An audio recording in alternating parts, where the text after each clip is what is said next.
Jadi bro, lo akan memilih siapa nih presiden nanti?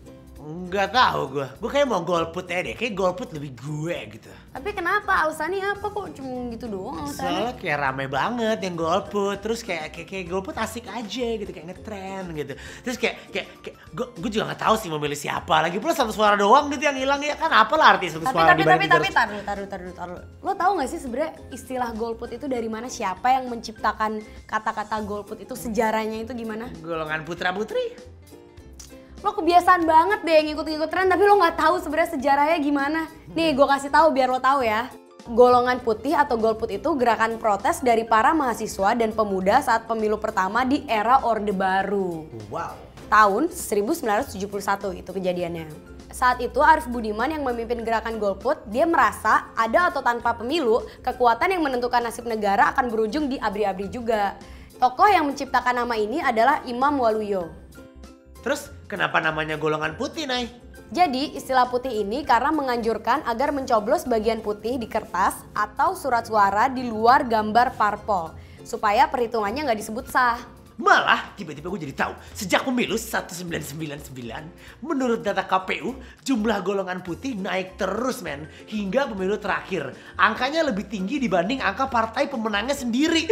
What? Nah bayangin gak sih lebih banyak suara yang hilang daripada suara yang memilih. Wow. Terus emang sebenarnya kalau golput tuh salah ya? Kita mending milih gitu biarpun kita nggak suka siapa yang kita pilih. Memilih dan gak memilih emang menjadi hak masing-masing orang. Tapi pastikan kembali pada saat kamu memilih untuk golput itu semua karena pertimbangan yang matang, bukan karena cuma males doang. Terus si rombongan golput ini kira-kira harus ngapain? Kalau misalnya mereka merasa punya isu yang tidak terangkat oleh para calon pemimpin, harusnya mereka membuat kekuatan publik yang positif. Misalnya membuat komunitas-komunitas yang mensosialisasikan isu-isu yang belum keangkat ke media atau ke warga sekitar.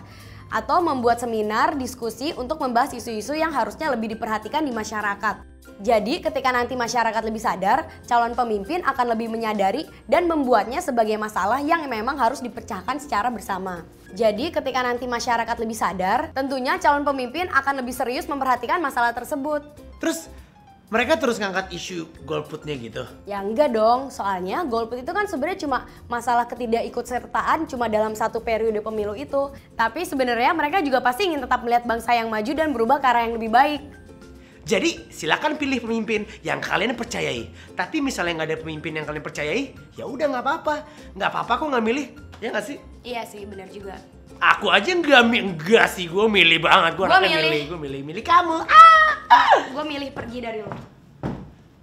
Gue tetap milih cinta.